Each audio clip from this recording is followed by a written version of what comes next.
രാധ ഞാൻ രാധ കണ്ണനെ മറക്കാത്ത രാധ.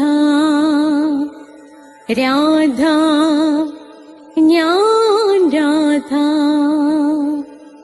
കണ്ണനെ മറക്കാത്ത രാധ.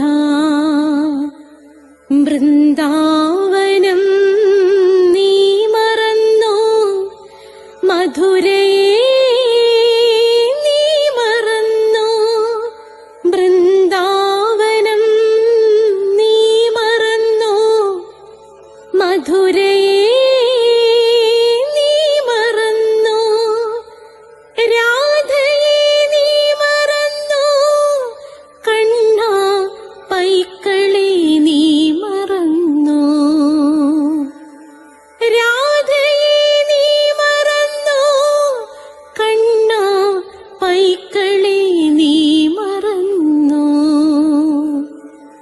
രാധ രാധ രാധ രാധ മറന്നിട്ടും മറക്കാത്ത രാധ. മറന്നിട്ടും മറക്കാത്ത രാധ. രാധേ രാധേ രാധേ രാധേ മറന്നിട്ടും മറക്കാത്ത രാധ. മറന്നിട്ടും മറക്കാത്ത രാധ.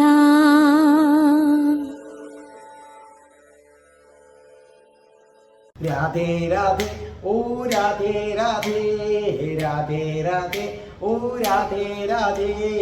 രാധേ രാധേ എന്ന ചാനലിൻ്റെ ഭജഗോവിന്ദം ക്ലാസ്സുകളിലേക്ക് എല്ലാ പ്രേക്ഷകർക്കും സ്വാഗതം.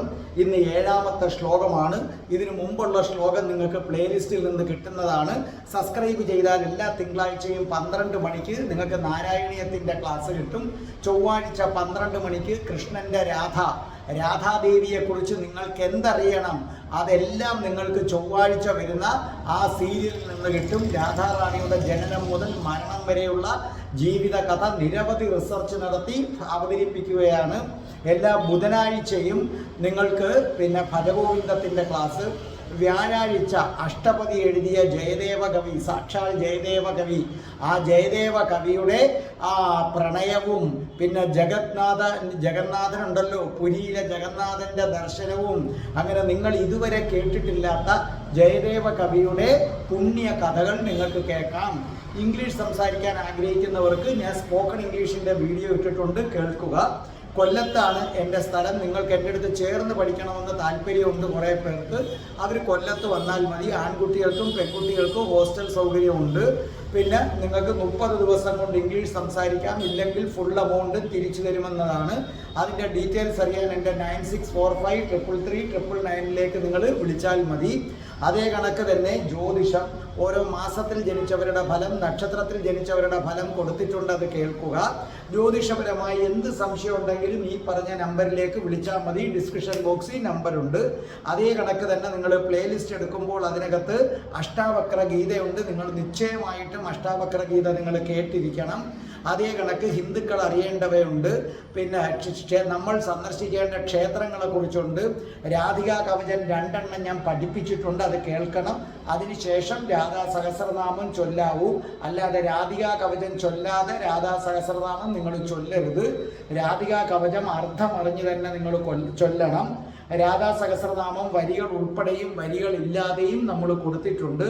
പിന്നെ രാധാ മാനസതന്ത്രം എന്ന് പറഞ്ഞ് അത്യുഗ്രമായ രാധാജിയുടെ മറ്റൊരു മന്ത്രവും സഹസ്രനാമമാണ്, അതും നമ്മൾ കൊടുത്തിട്ടുണ്ട്. കൃഷ്ണൻ്റെ അവതാരമായ ശ്രീബുദ്ധൻ്റെ ജനനം മുതൽ മരണം വരെയുള്ള ജീവിത കഥ കൊടുത്തിട്ടുണ്ട്. ഭക്തമീരയുടേതുണ്ട്. നിരവധി ഷോർട്ട് വീഡിയോസ് ഉണ്ട്. സബ്സ്ക്രൈബ് ചെയ്താൽ എന്നും രാവിലെ നിങ്ങൾക്ക് മോട്ടിവേറ്റ് ആയിട്ടുള്ള സ്പീച്ച് നിങ്ങൾക്ക് കിട്ടുന്നതാണ്. അങ്ങനെ നിങ്ങൾ ആഗ്രഹിക്കുന്നതെല്ലാം ഒരൊറ്റ ചാനലിൽ നിങ്ങൾക്ക് കിട്ടുന്നതാണ്. നമുക്ക് പ്രാർത്ഥിച്ചിട്ട് തുടങ്ങാം. ഓം മഹാഗണപതയേ നമഃ. ഓം ശ്രീ രാധാകൃഷ്ണായ നമഃ. ഓം രാധായേ സ്വാഹ. രാധേ രാധേ ഓ രാധേ രാധേ രാധേ രാധേ ഓ രാധേ രാധേ രാധേ രാധേ ഓ രാധേ രാധേ രാധേ രാധേ ഓ രാധേ രാധേ രാധേ രാധേ ഓ രാധേ രാധേ രാധേ രാധേ ഓ രാധേ രാധേ ബർസാനെ വാലി രാധാ റാണി കി ജയ്. എൻ്റെ മാതാവ് രാധാ റാണി കി ജയ്. എനിക്ക് സർവൈശ്വര്യങ്ങളും വാരിക്കോരി തന്ന എൻ്റെ പൊന്ന് രാധാറാണിയമ്മ കി ജയ്. എനിക്ക് ആപത്തുകൾ വരാതെ കാത്തുരക്ഷിക്കുന്ന രാധാറാണിയമ്മ കി ജയ്. എനിക്ക് രോഗങ്ങൾ വരാതെ കാത്തുരക്ഷിക്കുന്ന രാധാറാണിയമ്മ കി ജയ്. എനിക്ക് അപകടങ്ങൾ വരാതെ കാത്തുരക്ഷിക്കുന്ന രാധാറാണിയമ്മ കി ജയ്. എനിക്ക് ദർശനം നൽകിയ എൻ്റെ പൊന്നു പൊന്നു പൊന്ന് രാധാറാണിയമ്മ കി ജയ്. അപ്പൊ ഇന്നത്തത് നമുക്ക് പാടിത്തരുന്നത് മറ്റാരുമല്ല, മഞ്ജുവാണ്. കഴിഞ്ഞ ശ്ലോകവും മഞ്ജുവാണ് പാടിയത്, നമ്മുടെ നാരായണീയവും മഞ്ജുവാണ് പാടിയത്. രാധേ രാധേ ചാനലിന് അങ്ങേയറ്റം പ്രിയപ്പെട്ടതാണ് മഞ്ജു എന്ന് പറയുന്നത്. ആ മഞ്ജു ഹൃദയത്തിൽ തട്ടി ശങ്കരാചാര്യ സ്വാമികളുടെ ഓരോ പദത്തിൻ്റെയും അർത്ഥം ഉൾക്കൊണ്ടുകൊണ്ട് അതീവ മനോഹരമായി നമ്മുടെ മഞ്ജു പാടുകയാണ്. നിങ്ങൾ കേട്ടുകൊള്ളൂ, അതിനുശേഷം ഞാൻ പഠിപ്പിക്കാം. ബാലസ്താവത് ക്രീഡാസക്ത തരുണസ്താവത് തരുണീസക്ത. ബാലസ്താവത് ക്രീഡാസക്ത തരുണസ്താവത് തരുണീസക്ത. വൃദ്ധസ്താവത് ചിന്താസക്ത വൃദ്ധസ്താവത് ചിന്താസക്ത. പരമേ ബ്രഹ്മണി കോപിനസക്ത. ഭജ ഗോവിന്ദം ഭജ ഗോവിന്ദം ഗോവിന്ദം ഭജ മൂഢമതേ. അപ്പോൾ നമ്മുടെ മഞ്ജു അത് പാടി തന്നത് നിങ്ങൾ കേട്ടല്ലോ. അപ്പൊ നമുക്ക് ഇനി എന്ത് ചെയ്യാം, ശ്ലോകത്തിലേക്ക് കടക്കാം. ബാലസ്താവത് ക്രീഡാസക്ത തരുണസ്താവത് തരുണീസക്ത. വൃദ്ധസ്താവത് ചിന്താമഗ്ന. പരമേ ബ്രഹ്മണി കോപിനസക്ത. ഭജ ഗോവിന്ദം ഭജ ഗോവിന്ദം ഗോവിന്ദം ഭജ മൂഢമതേ. ശ്രദ്ധിക്കട്ടെ, അർത്ഥം എഴുതിക്കോ. ബാലസ്താവത് അർത്ഥം ബാലനായിരിക്കുമ്പോൾ. ക്രീഡാസക്ത അവൻ കളികളിൽ തൽപരനാണ്. ക്രീഡാസക്ത ക്രീഡാ കളി, സക്ത താല്പര്യമുള്ളവൻ. അപ്പൊ ക്രീഡാസക്ത കളികളിൽ താല്പര്യമുള്ളവൻ. തരുണാസ്താവത് അർത്ഥം യുവാവായിരിക്കുമ്പോൾ. തരുണീസക്ത യുവതികളിൽ ആസക്തനാണ്. വൃദ്ധസ്താവത് അർത്ഥം വൃദ്ധനായിരിക്കുമ്പോൾ. ചിന്താമഗ്ന ചിന്തകളിൽ മുഴുകിക്കഴിയുന്നു. പരമേ ബ്രഹ്മണി അർത്ഥം പരബ്രഹ്മത്തിൽ. ക അബി അത് നമ്മുടെ ടെക്സ്റ്റിനകത്ത് ചേർത്ത് വരുമ്പം കോബി എന്ന് കൊടുത്തേക്കും. അത് പിരിച്ചെഴുതിയാൽ ക അബി ആരും, ന ഇല്ല, സക്ത താല്പര്യം. അപ്പോൾ ഇതിൻ്റെ അർത്ഥം എന്താണ്? ഒരുവൻ ബാലനായിരിക്കുമ്പോൾ കളികളിൽ തൽപരനാണ്. അവൻ യുവാവായിരിക്കുമ്പോൾ യുവതികളിൽ ആസക്തനാണ്. അവൻ വൃദ്ധനായി കഴിയുമ്പോൾ പലവിധ ഉത്കണ്ഠയും വിഷമത്തിലും അങ്ങനെ മുഴുകി കഴിയുകയാണ്. ഈ ഒരവസ്ഥയിലും പരബ്രഹ്മത്തിൽ ആരും ആസക്തരാകുന്നില്ല. അപ്പൊ ശങ്കരാചാര്യ സ്വാമികൾ പറയുകയാണ്, നിങ്ങൾ കുട്ടിയായിരിക്കും, അപ്പൊ നിങ്ങൾക്ക് എന്താണ്, പല പല കളികളിൽ ഇങ്ങനെ മുഴുകിയിരിക്കും. യുവാവായി കഴിയുന്നു, നിങ്ങളുടെ ശരീരം മാറി, കുട്ടിയുടെ ശരീരം മാറി യുവാവിൻ്റെ ശരീരം വരും. അപ്പം നിങ്ങൾ എന്താണ്, സ്ത്രീകളിൽ അല്ലെങ്കിൽ സ്ത്രീകൾ പുരുഷന്മാരിൽ തൽപരരാകുന്നു. ഇനി അടുത്ത സ്റ്റേജ് വരുന്നു വൃദ്ധൻ. ആ വൃദ്ധനാകുമ്പോഴോ പലവിധ ചിന്തകളിലും ഉത്കണ്ഠകളിലും ആദികളിലും മുഴുകി കഴിയുന്നു. മരണം വന്ന് വിഴുങ്ങുന്നു.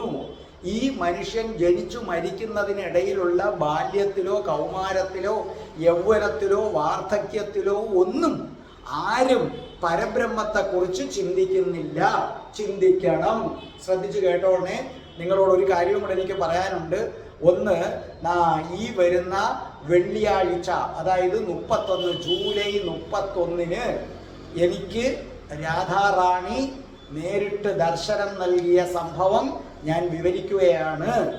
2 വർഷമായിട്ട് എൻ്റെ പ്രേക്ഷകർ എൻ്റെ പുറവിന് നടക്കുന്നതാണ്. ഇതുവരെ ഞാൻ പറഞ്ഞിട്ടില്ല. ഇനി എനിക്ക് മാത്രമല്ല, എനിക്ക് എങ്ങനെ ദർശനം കിട്ടി, ഏത് വഴികളിലൂടെ ഞാൻ സഞ്ചരിച്ചിട്ടാണ് എനിക്ക് ദർശനം കിട്ടിയതെന്ന് ഞാൻ വിശദമായിട്ട് പറഞ്ഞിട്ടുണ്ട് അതിനകത്ത്. ആ വഴിയിലൂടെ സഞ്ചരിച്ചാൽ എൻ്റെ ഓരോ പ്രേക്ഷകർക്കും ദർശനം കിട്ടിയിരിക്കും.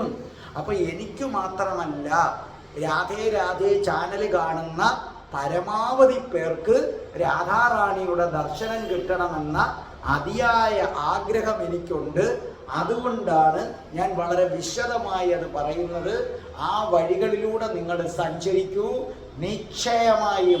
നിശ്ചയമായും നിങ്ങൾക്ക് രാധാറാണിയുടെ ദർശനം കിട്ടിയിരിക്കും. സംശയം വേണ്ട. ഈ വരുന്ന വെള്ളിയാഴ്ച ജൂലൈ മാസം 31, ഈ മാസം അവസാനം വെള്ളി. ഇനി 2 ദിവസമല്ലേ ഉള്ളൂ. ഇന്ന് ബുധനല്ലേ, പിന്നെ വ്യാഴം വെള്ളി, ഒരു ദിവസം കഴിഞ്ഞാൽ നിങ്ങളുടെ കയ്യിലത് കിട്ടിയിരിക്കും. അതേ കണക്കൊരു വിശുദ്ധമായ വീഡിയോ ആണ്. കഠിന കൃഷ്ണഭക്തനായിരുന്ന ഞാൻ എങ്ങനെ രാധാഭക്തനായി, അതിൻ്റെ ലിങ്ക് വേണമെങ്കിൽ എൻ്റെ 96453339 ഒരു മെസ്സേജ് അയച്ചാൽ മതി. അപ്പോൾ നിങ്ങൾ സബ്സ്ക്രൈബ് ചെയ്താൽ നിങ്ങൾക്ക് വെള്ളിയാഴ്ച 12 മണിക്ക് രാധാറാണിയുടെ ദർശനം കിട്ടിയ വീഡിയോ അത് സൂക്ഷ്മമായി കേൾക്കുക, അതനുസരിച്ച് പ്രവർത്തിക്കുക, നിങ്ങൾക്കും ദർശനം കിട്ടും. അപ്പം ഇവിടെ പറഞ്ഞിരിക്കുന്നത്, ഒരുവൻ ബാലനായിരിക്കുമ്പോൾ അവൻ ഏറ്റവും ഇഷ്ടം കളികളിൽ മുഴുകുന്നതും ആണ്. ആ കളികളിലും മറ്റും അവനെങ്ങനെ തൽപരനാണ്. പൂർണ്ണമായിട്ടും അവൻ കളികളിൽ നിന്ന് ആനന്ദം കണ്ടെത്താൻ ശ്രമിക്കും. പക്ഷേ നമ്മൾ ശ്രദ്ധിച്ചാൽ മനസ്സിലാകും, അവൻ ആ കളികളിൽ നിന്നും പൂർണ്ണമായ ആനന്ദം കിട്ടില്ല. കുറച്ച് കഴിയുമ്പോൾ ആ കളികൾ തന്നെ അവന് മടുത്തു തുടങ്ങുന്നത് കാണാം. അപ്പോൾ അവൻ തൻ്റെ കളിപ്പാട്ടങ്ങൾ ദൂരേക്ക് വലിച്ചെറിയുന്നതും കാണാം. അപ്പൊ കുട്ടിയായിരിക്കുമ്പോൾ ആനന്ദം തേടി നമ്മൾ പലവിധ കളികളിലേക്ക് ഇങ്ങനെ ഒഴുകുകയാണ്. പക്ഷേ ആ കുട്ടിയായിരിക്കുന്ന അവസ്ഥയിൽ, വലിയ തിരിച്ചറിവില്ലാത്ത അവസ്ഥയിൽ പോലും നമുക്ക് അതിൽ നിന്ന് പൂർണ്ണമായും ആനന്ദം കിട്ടുന്നില്ല. കുറച്ചു കഴിയുമ്പോൾ നമ്മളത് മടുത്തു പോവുകയാണ് ചെയ്യുന്നത്. ഇനി നിങ്ങൾ വളർന്ന് യുവാവായി, ആ യുവാവാകുമ്പോഴും നിങ്ങൾ ശ്രദ്ധിക്കുക, നിങ്ങളുടെ ശരീരം മാത്രമാണ് വളരുന്നത്, നിങ്ങൾ വളരുന്നില്ല. നിങ്ങൾ എന്ന് പറഞ്ഞാൽ നിങ്ങൾക്കുള്ളിലുള്ള ആള്. ഞാൻ നേരത്തെ പറഞ്ഞു, ഈ ശരീരം ഞാനല്ല, പക്ഷെ ശരീരം എൻ്റേതാണ്. ഇതിനകത്തിരുന്ന ഒരാളുണ്ട്. അയാൾ അപ്പോഴും എന്ത് ചെയ്യുന്നില്ല, അയാൾ അന്നേരവും വളരുന്നില്ല. നിങ്ങൾ യുവാവായിരിക്കുമ്പോഴും ഇല്ല കുട്ടികളെ പോലെ കളികളിൽ മുഴുകുകയാണ്. നിങ്ങൾ കൊച്ചുകുട്ടിയായിരിക്കുമ്പോൾ ഓരോ കളികളിൽ ഏർപ്പെട്ടു. യുവാവായിരിക്കുമ്പോഴും നിങ്ങൾ ഓരോ കളികളിൽ ഏർപ്പെടുകയാണ്. ആ കളി മാറിയെന്നേ ഉള്ളൂ. കുട്ടിക്കാലത്ത് കളിപ്പാട്ടമാണെന്നുണ്ടെങ്കിൽ യുവാവായിരിക്കുമ്പോൾ നിങ്ങളുടെ ലീല സ്ത്രീകളുടെ പിന്നാലെ നടക്കുക, സ്ത്രീകളിൽ താല്പര്യമുണ്ടാവുക, കാമാസക്തി ഉണ്ടാവുക, അതായത് നമുക്ക് ഭയങ്കരമായ സെക്ഷൽ ഫീലിങ്സ് ഉണ്ടാവുക, അതോടൊപ്പം തന്നെ പ്രണയവും ഉണ്ടാവുക. അങ്ങനെ അതിനകത്തങ്ങ് മുഴുകും. പുരുഷന് യുവതിയോടും യുവതിക്ക് പുരുഷനോടും ഇങ്ങനെ വരുന്നു. ആ ഒരു പ്രായം, ആ ഒരു യുവാവായിരിക്കുന്ന പ്രായത്തിൽ നിങ്ങൾക്ക് ഈ 2 വികാരം, അതായത് കാമവികാരത്തിലും അതേ കണക്ക് തന്നെ പ്രണയത്തിലും.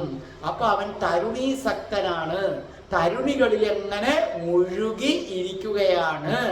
അപ്പൊ ശരിക്കും നിങ്ങൾ മനസ്സിലാക്കുക, ആ സമയത്തും നിങ്ങൾ ആനന്ദം കണ്ടെത്തുന്നില്ല.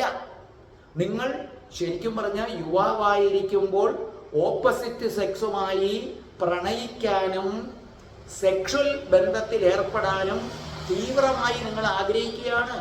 അപ്പൊ ആ സമയത്ത് നിങ്ങൾ എന്ത് ചെയ്യുകയാണ്? യുവാവായിരിക്കുമ്പോൾ പണ്ട് കുട്ടിക്കാലത്ത് കളിപ്പാട്ടം വെച്ച് കളിച്ചതുപോലെ യുവാവായി കഴിയുമ്പോൾ നിങ്ങൾ ഇൻസ്റ്റഗ്രാമ്, ഫേസ്ബുക്ക് അങ്ങനെ തുടങ്ങി കുറേ മീഡിയാസ് ഉണ്ടല്ലോ, ആ കളിപ്പാട്ടം ഉപയോഗിച്ച് കളിക്കാൻ തുടങ്ങുകയാണ് നിങ്ങൾ. അപ്പോഴും നിങ്ങൾ കളിപ്പാട്ടത്തിലാ താല്പര്യം. ഇപ്പോഴത്തെ കളിപ്പാട്ടം നിങ്ങൾക്ക് ഏതാണ്? ഇൻസ്റ്റഗ്രാമാണ് നിങ്ങളുടെ കളിപ്പാട്ടം, ഫേസ്ബുക്കാണ്. അതിലൂടെ ഒരു പരിചയമില്ലാത്തവനും ഒരു പരിചയമില്ലാത്ത പെൺകുട്ടിക്കും നിങ്ങളങ്ങ് മെസ്സേജ് അയക്കുകയാണ്, ഫ്രണ്ട് റിക്വസ്റ്റ് അയക്കുകയാണ്.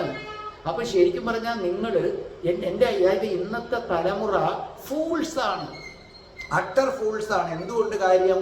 ഒരു പരിചയവുമില്ലാത്ത ഒരുത്തൻ്റെ ഫ്രണ്ട് റിക്വസ്റ്റ് വരുമ്പോൾ അവൻ സ്നേഹിക്കുന്നു എന്ന് പറയുമ്പോൾ അതിൽ മയങ്ങി അങ്ങ് സ്വീകരിക്കുക, പിന്നെ അവനുമായി അങ്ങ് ചാറ്റ് ചെയ്യുക, പിന്നെ അങ്ങ് പ്രണയത്തിലാവുക, പിന്നെ അവനെ കാണാൻ പോവുക കഴിഞ്ഞ് പിന്നെ അവൻ നല്ല ഭംഗിയായി ചതിച്ച് തേച്ച് ഒട്ടിച്ചിട്ട് അവനങ്ങ് പോകും. പിന്നെ അതോർത്ത് ദുഃഖിക്കുക. ശരിക്കും പറഞ്ഞാൽ പ്രണയം എങ്ങനെയാണ്? കണ്ട് കണ്ട് നമുക്ക് പരിചയം വന്ന് വർദ്ധിച്ചിട്ടാണ് വരുന്നത്. ഈ ഇൻസ്റ്റഗ്രാമിൽ അങ്ങനല്ല, ആദ്യമേ അങ്ങ് പ്രണയത്തിൽ കയറിയിട്ട് പിന്നെ കുറേ കഴിഞ്ഞിട്ടാണ് കാണുന്നത്. നല്ലതുപോലെ മനസ്സിലായില്ലേ? അല്ലെങ്കിൽ വീഡിയോ കോളിലൂടെ ഇങ്ങനെ കാണും, പ്രകാശവും ഒക്കെ കൂട്ടിയിട്ട് എത്ര നിറം കുറഞ്ഞവനും ആ സമയത്ത് ആണിനും പെണ്ണിനും നിറമുള്ളതായി തോന്നും. അപ്പൊ നിങ്ങൾ യുവാവായി കഴിയുമ്പോൾ നിങ്ങൾ എന്തു ചെയ്യുന്നു? ഇൻസ്റ്റഗ്രാം എന്ന കളിപ്പാട്ടവും ഫേസ്ബുക്ക് എന്ന കളിപ്പാട്ടത്തിലൂടെയും നിങ്ങൾ ഓപ്പോസിറ്റ് സെക്സുമായി ചാറ്റ് ചെയ്ത് എന്ത് ചെയ്യുകയാണ്? കളിക്കുകയാണ്. പക്ഷേ എന്നിട്ടും നിങ്ങൾക്ക് ആനന്ദമുണ്ടോ? ഇല്ല. ഇങ്ങനെ ഒരു പരിചയവുമില്ലാത്തവന്മാരുടെ ഫ്രണ്ട് റിക്വസ്റ്റും സ്വീകരിച്ച് അവന്മാർ പറയുന്നതും വിശ്വസിച്ച് അവന്മാരുമായി ചാറ്റ് ചെയ്ത് അതിൽ തന്നെ പലപ്പോഴും ഹണി ട്രാപ്പുകൾ വരെ വരാറുണ്ട്. ചിലർ അതിനകത്ത് പെട്ട് ഹണി ട്രാപ്പ് വന്ന് ലക്ഷങ്ങൾ നഷ്ടപ്പെട്ട് ദുഃഖിക്കുന്നു. ചിലരാകട്ടെ പ്രേമത്തിലൊടുവിൽ ബ്രേക്കപ്പ് ആകുന്നു, കരഞ്ഞ് നിലവിളിച്ച് തകർന്നു പോകുന്നു. ചിലര് ഒരു പരിചയമില്ലാത്തവന് ഫ്രണ്ട് റിക്വസ്റ്റ് കൊടുത്ത് അവനുമായിട്ടടുത്ത് പ്രേമത്തിലായി അവസാനം അവൻ നിങ്ങളെ പരമാവധി പ്രയോജനപ്പെടുത്തി കളഞ്ഞിട്ട് പോകുമ്പോൾ ചിലര് ആത്മഹത്യ ചെയ്യുന്നു. ഇനി ചില പുരുഷന്മാരാകട്ടെ പക്വതയില്ലാത്തവന്മാര് ആ പെണ്ണ് വേറെ പെണ്ണുമായി വേറെ പുരുഷന്മാരുമായി ചാറ്റ് ചെയ്യുന്നു എന്ന് പറഞ്ഞ് വഴക്കുണ്ടാക്കുകയും ഒടുവിൽ അവൾ മാറിക്കഴിഞ്ഞാൽ അവളുടെ മുഖത്ത് ആസിഡ് ഒഴിക്കുകയും ചെയ്യുന്നു. പിന്നെ വിവാഹത്തിലെത്തിയാലും കുറെ കഴിയുമ്പോൾ അടിച്ചു പിരിയുന്നു.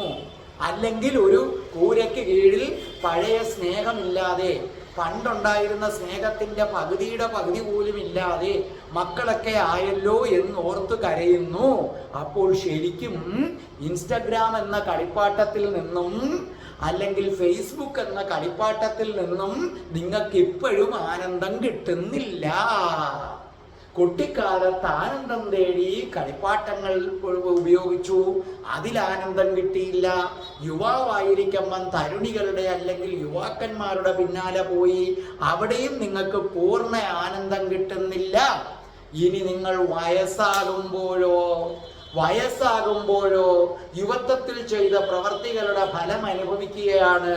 ആ വയസ്സായി കഴിയുമ്പോൾ നിങ്ങൾ പലവിധ ചിന്തകളിൽ മുഴുകി വിഷമിച്ചു കഴിയുകയാണ്. എന്ന് പറഞ്ഞാൽ മകനെ കുറിച്ചുള്ള ചിന്ത, മകളെ കുറിച്ചുള്ള ചിന്ത, മോളുടെ വിവാഹം നടക്കുന്നില്ല, മോളുടെ വിദ്യാഭ്യാസം ശരിയായിട്ട് നടക്കുന്നില്ല, അവള് കോളേജിൽ പോയ പ്രേമം, അവൾ ഇരുട്ട വെളുക്ക ഫോണും കുത്തിയിരിക്കുകയാണ്. നിങ്ങൾക്കങ്ങ് ആദിയോട് ആദി. നിങ്ങൾ ഇരുട്ട വെളുക്ക മക്കളുടെ പുറവിലാണ്. പക്ഷെ അവരെ സംബന്ധിച്ചിടത്തോളം അവർക്ക് നിങ്ങളിൽ നിന്ന് ഒരു തൃപ്തിയുമില്ല. അവർ പലപ്പോഴും പറയും, നിങ്ങളുടെ വിചാരം നിങ്ങൾ മക്കളേന്നും പറഞ്ഞങ്ങ് ജീവിക്കും. പക്ഷെ അവർ പറയുന്ന എന്താണ്? അമ്മയ്ക്ക് എന്നെ മനസ്സിലാക്കാൻ പറ്റുന്നില്ല, അച്ഛൻ എന്നെ മനസ്സിലാക്കാൻ പറ്റുന്നില്ല. ഇതാണ് അവർ പറയുന്നത്. നല്ലതുപോലെ മനസ്സിലായില്ലേ? ദേ നോക്കൂ, അതായത് ശരിക്കും പറഞ്ഞാൽ നിങ്ങൾ നിങ്ങളുടെ മക്കളുടെ പിന്നാലെ ഇങ്ങനെ അങ്ങ് നടന്ന് ആ മക്കൾ ജനിച്ചു കഴിഞ്ഞാൽ പിന്നെ അവരേന്നും പറഞ്ഞങ്ങ് നടക്കുകയാണ്. പക്ഷേ കുറെ കഴിയുമ്പോൾ അവർക്കതൊരു ശല്യമാകും. ഇപ്പോൾ ഞാനൊരു കഥ പറയാം. മനോഹരമായ ഒരു മരം, അതിന് നന്നായി സംസാരിക്കാനുള്ള കഴിവുണ്ട്. ഈ മരത്തിൻ്റെ തൊട്ടടുത്തിരുന്ന ഒരു കുട്ടി എന്നും കളിക്കും. അപ്പോൾ ഈ മരത്തിന് അതിനോട് ഒരു വാത്സല്യം തോന്നി. ആ മരത്തിന് ഒരു അമ്മയുടെ മനസ്സ് വന്നു. ആ മരം കുട്ടിയോട് പറഞ്ഞു, വരൂ മോനെ, നീ ഒറ്റയ്ക്കിരുന്ന് കളിക്കണ്ട, എന്നോടൊത്ത് കളിക്കൂ. അപ്പൊ ആ കുട്ടി വന്നു, മരവുമായി കളിക്കാൻ തുടങ്ങി. കുട്ടി മരത്തെ കെട്ടിപ്പിടിക്കും, മരം തൻ്റെ ശിഖരങ്ങൾ താഴ്ത്തി കുട്ടിയെയും കെട്ടിപ്പിടിക്കും. എന്നും രാവിലെ മരം കാത്തിരിക്കും ഈ കുഞ്ഞിൻ്റെ വരവിന് വേണ്ടി. ആ കുഞ്ഞ് വരുമ്പോൾ ഈ മരം പറയും, മകനെ, എന്നിൽ ഒരുപാട് പഴങ്ങളുണ്ട്, ഞാൻ കൊമ്പ് താഴ്ത്തിത്തരാം, മോൻ അത് പിച്ചി കഴിക്ക്. അപ്പം മോൻ്റെ വയറ് നിറയും, ഞാനുമായി കളിക്കുമ്പോഴുള്ള വിശപ്പ് മാറിക്കിട്ടും. മരം ഒരമ്മയായി മാറുകയാണ്. അവൻ ആ പഴങ്ങളൊക്കെ പിച്ചി തിന്നും. അങ്ങനെ അവർ വളരെ സന്തോഷത്തിൽ കഴിഞ്ഞു. പക്ഷേ പതുക്കെ പതുക്കെ കുട്ടി വളരുകയാണ്. കുട്ടി വളരുന്ന സത്യം മരം അറിയുന്നില്ല. കുട്ടി വളർന്നു വന്നപ്പോൾ അവന് മരത്തോടുള്ള താല്പര്യം കുറഞ്ഞു. അവൻ മറ്റു കളികളിൽ ഏർപ്പെട്ടു. അപ്പം മരം പറഞ്ഞു, വാ മകനെ, നീ എൻ്റെ കൊമ്പുകൾ മുറിച്ച് ബാറ്റൊക്കെ ഉണ്ടാക്കൂ, എന്നിട്ട് അത് വെച്ച് നീ കളിക്കൂ എന്ന് പറഞ്ഞു.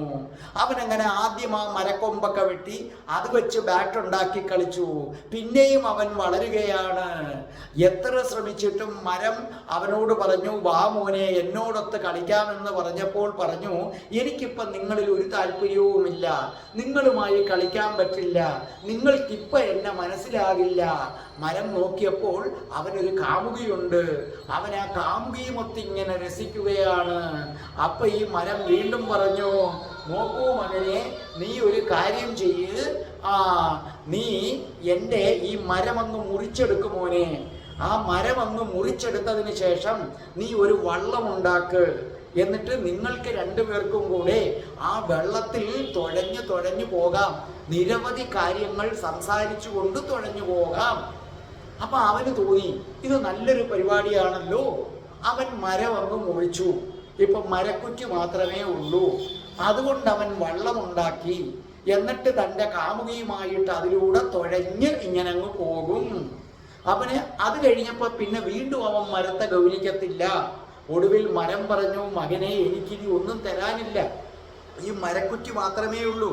നീ ഒരല്പനേരം ഈ മരക്കുറ്റിയിൽ വന്നെന്നിരിക്കുമോ? അപ്പോൾ എനിക്ക് എൻ്റെ മടിയിലിരിക്കുന്നത് പോലെ തോന്നും. എൻ്റെ മകൻ വന്ന് എൻ്റെ മടിയിലിരിക്കണം. അപ്പോൾ അവൻ പറഞ്ഞു, എനിക്ക് നിങ്ങളിലുള്ള താല്പര്യം നഷ്ടപ്പെട്ടു, നിങ്ങളിപ്പോൾ ശരിക്കും എന്നെ ശല്യപ്പെടുത്തുകയാണ്. നിങ്ങൾ എന്തിനാണ് ഇങ്ങനെ ശല്യപ്പെടുത്തുന്നത്? കണ്ടില്ലേ, തന്നെ മുറിച്ചു നൽകി. എന്നിട്ടും ആ കുഞ്ഞിൻ്റെ സമീപനം ഇങ്ങനെയാണ്. മരം കണ്ണുനീർ വാർത്തു.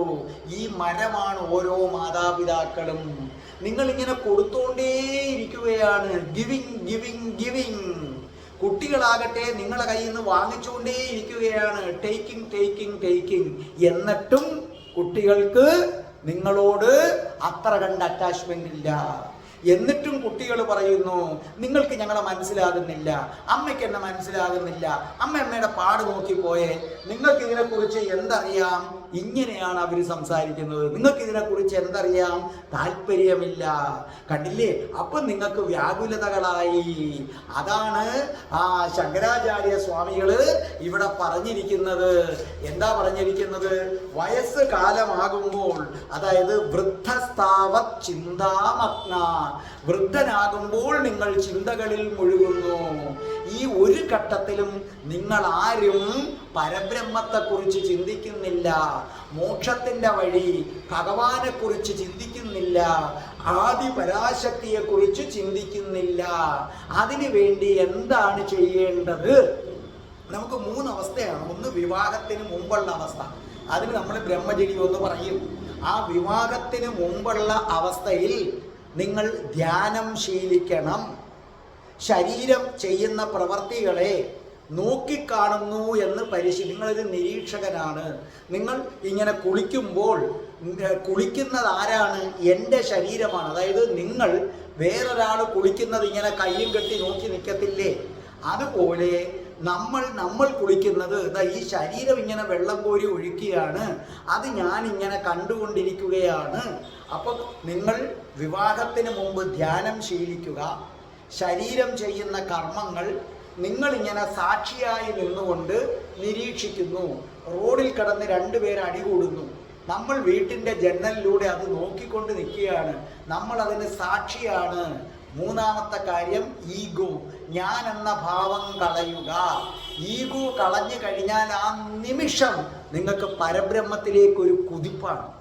മനസ്സിലേ? ഞാൻ എന്ന ഭാവം, ഞാനില്ലെങ്കിൽ എൻ്റെ മക്കളുടെ കാര്യം, ഞാനാണ് ഒന്നുമില്ല, യാതൊന്നും സംഭവിക്കുന്നില്ല. ഇതൊക്കെ കുട്ടിക്കാലത്തെ വിദ്യാഭ്യാസത്തിൽ നിന്ന് കിട്ടേണ്ടതാണ്. പണ്ട് കാലത്ത് ഇങ്ങനത്തെ വിദ്യാഭ്യാസം ഉണ്ടായിരുന്നു. അതിനെ ഗുരുകുല വിദ്യാഭ്യാസം എന്ന് പറയുന്നു.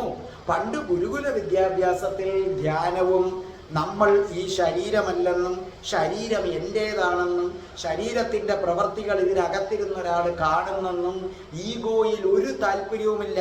ഈഗോ എടുത്ത് അയ്യത്തുകളെയും ഗുരുകുല വിദ്യാഭ്യാസത്തിൽ. നോക്ക്, കൃഷ്ണനും കുചേലനും കാട്ടിൽ ചുള്ളി ഒടിക്കാൻ പോവുകയാണ്. കൃഷ്ണൻ രാജാവിൻ്റെ പുത്രനാണ്, രാജകുമാരനാണ്. കുചേലൻ ദരിദ്ര ബ്രാഹ്മണനാണ്. പക്ഷേ രാജാവിൻ്റെ മകനെയും ദരിദ്ര ബ്രാഹ്മണനെയും കൂടെ ഒന്നിച്ചാണ് കാട്ടിൽ ചുള്ളി ഒടിക്കാൻ വിടുന്നത്. അല്ലാതെ രാജാവിൻ്റെ മകൻ കൃഷ്ണൻ നീ ഇവിടിരി എന്നല്ല പറയുന്നത്. കാരണം താൻ രാജാവിൻ്റെ മകനാണെന്ന് എന്തെങ്കിലും ഈഗോ ഉണ്ടെങ്കിൽ അതില്ലാതാകണം. അപ്പൊ ഗുരുക്കന്മാരുടെ വീട്ടിൽ സകല ജോലിയും ചെയ്യണമെന്ന് വിദ്യാർത്ഥികള് ഇന്ന് കൃഷ്ണനെ കാട്ടി പറഞ്ഞയച്ച് ചുള്ളി ഒടിക്കാൻ, രാജാവിൻ്റെ മോന. എന്നിട്ട് നന്ദഗോപർ ആരും ചെന്ന് ചോദിക്കാൻ ചെന്നില്ല, എൻ്റെ മകനെ എന്തിനു വിട്ടെന്ന്. ഇന്ന് നമ്മൾ ഒരധ്യാപകൻ അപ്പുറത്തെ കടയിൽ നിന്ന് ഒരു കൊച്ചു സാധനം വാങ്ങിക്കാൻ വിടുമ്പോൾ രക്ഷകർത്താവ് കണ്ടാൽ മതി, നിങ്ങൾക്ക് എന്താന്ന് വേലക്കാരനാ എൻ്റെ മോൻ, മനസ്സിലായില്ലേ, നിങ്ങൾക്ക് എന്താ വേലക്കാരനാ. അപ്പൊ അവന് തോന്നുകയാണ്, അവൻ്റെ ഈഗോ വർദ്ധിക്കുകയാണ്. അപ്പൊ പണ്ട് ഗുരുകുല വിദ്യാഭ്യാസത്തിൽ നിങ്ങളുടെ ഈഗോ, ഞാൻ എന്ന ഭാവം ഗുരുക്കന്മാർ നുള്ളി മാറ്റി ധ്യാനം പരിശീലിപ്പിക്കും. ഇന്ന് അതിനു പകരം നമ്മുടെ വിദ്യാഭ്യാസ സമ്പ്രദായം കുറെ അക്ബർ ചക്രവർത്തിയുടെ ജീവചരിത്രം, ജഹാംഗീറിൻ്റെ ജീവചരിത്രം, എന്നിട്ടൊരു താജ്മഹലിനെ കുറിച്ച്, മുഹമ്മദ് ഗോറി വന്നതിനെ കുറിച്ച് കണക്കാണെങ്കിൽ പിന്നെ മനുഷ്യൻ ഒരു പ്രയോജനവും ഇല്ലാത്ത sine square theta plus cos square theta = 1. മനസ്സിലായില്ലേ? പിന്നെ അതേ കണക്ക് sine square theta = opposite side by hypotenuse side. സത്യത്തിൽ ഇതുകൊണ്ട് ജീവിതത്തിൽ എന്തെങ്കിലും പ്രയോജനം ഉണ്ടായിട്ടുണ്ടോ? കുറെ ഫോർമുല -b ± √(b²-4ac / 2a. ജീവിതവുമായി ഒരു ബന്ധവുമില്ലാത്ത കണക്കുകൾ, ചരിത്രങ്ങൾ എല്ലാം പഠിപ്പിച്ച് നമ്മളെ എന്ത് ചെയ്യുന്നു? തികച്ചും വഴിതെറ്റിക്കുന്നു. അങ്ങനെയല്ല. ഇന്ന് നിങ്ങൾക്ക് എന്തായാലും നിങ്ങളുടെ വിദ്യാഭ്യാസ കേന്ദ്രത്തിൽ നിന്ന് ഇതൊന്നും കിട്ടാൻ പോകുന്നില്ല. അതുകൊണ്ട് ഇനി വരുന്ന ഒരു തലമുറയെ കല്യാണം കഴിച്ച് മക്കളൊക്കെ കുഞ്ഞുങ്ങളാണെങ്കിൽ നിങ്ങൾ ശീലിക്കുക, നിങ്ങൾ ശ്രദ്ധിക്കുക, നിങ്ങൾ അവരെ ഇപ്പോഴേ ധ്യാന അവസ്ഥയിൽ കൊണ്ടുവരണം. അത് കഴിഞ്ഞ് അവർ വിവാഹം കഴിക്കുന്നു. അതാണ് ഗൃഹസ്ഥാശ്രമം. ആ ഗൃഹസ്ഥാശ്രമത്തിൽ വരുമ്പോൾ ഈ ധ്യാനം ശീലിച്ച ഒരു കുട്ടിയാണെങ്കിൽ ആ ഭാര്യയും ഭർത്താവും പരസ്പരം ബഹുമാനിക്കും. അവർക്ക് രണ്ടുപേർക്കും യാതൊരു ഈഗോ ഇല്ല. അവരെ രണ്ടുപേരെയും ഒന്നും വിഷമിപ്പിക്കത്തില്ല. സന്യാസി തുല്യമായ മനസ്സാകും. ഒരു സന്യാസിയെ നമ്മൾ എത്ര പുച്ഛിച്ചാലും അദ്ദേഹം വിഷമിക്കില്ല. പക്ഷെ സാധാരണ മനുഷ്യനെ ഒരാൾ പുച്ഛിച്ചാൽ വിഷമിക്കും. അപ്പൊ ദാമ്പത്യ ജീവിതം അതിമനോഹരമായി പോകും. അതുകൊണ്ടാണ് പണ്ട് ഗൃഹസ്ഥാശ്രമങ്ങളൊക്കെ ഭംഗിയായി നടക്കുന്നത്. അത് കഴിയുമ്പോൾ ഇതെല്ലാം വിട്ടിട്ട് വാനപ്രസ്ഥം, വനത്തിലേക്ക് പോവുകയാണ്. ഇന്ന് വനത്തിൽ പോണ്ട, നിങ്ങൾ എന്താ ചെയ്യേണ്ടത്? വാനപ്രസ്ഥം എന്ന് പറഞ്ഞാൽ അപ്പോഴത്തേക്ക് നിങ്ങളുടെ മക്കൾ വലുതായി. പിന്നെ അവരുടെ ജീവിതത്തിൽ നിങ്ങൾ ഇടപെടാതെ അവരെ അവരുടെ വഴിക്ക് വിടുക. എന്നിട്ട് നിങ്ങൾ നാമം ജപിച്ചിരിക്കുക. പക്ഷെ നിങ്ങൾ അങ്ങനെയാണോ? അല്ല. നിങ്ങളെ സംബന്ധിച്ചിടത്തോളം നിങ്ങൾ കല്യാണം കഴിച്ചങ്ങോട്ട് മക്കളെ കല്യാണം കഴിച്ചു വിടും. എന്നിട്ട് മകൻ ഒരു പെണ്ണിനെ കൊണ്ടുവന്നാലോ പിന്നെ നിങ്ങൾ അവരെ ഭരിക്കാൻ തോന്നും. മോളെടുത്ത് നീ ഇവിടെയൊക്കെ തുടച്ചിട്ടെ, നീ ഈ പാത്രങ്ങൾ കഴിയേ, നീ ഇങ്ങനെ കണക്ക് ചെയ്യണം, നീ അങ്ങനെ പറയണം. കണ്ടോ? വാനപ്രസ്ഥം എന്ന് പറഞ്ഞാൽ നേരെ തിരിച്ചാണ്. നിങ്ങൾ വനത്തിൽ പോകാനല്ല. മകൻ കല്യാണം കഴിച്ചു, അവർക്ക് തമ്മിൽ പക്വതയായി, അവരെ വിട്ടേക്കുക, അവരുടെ ലൈഫ്.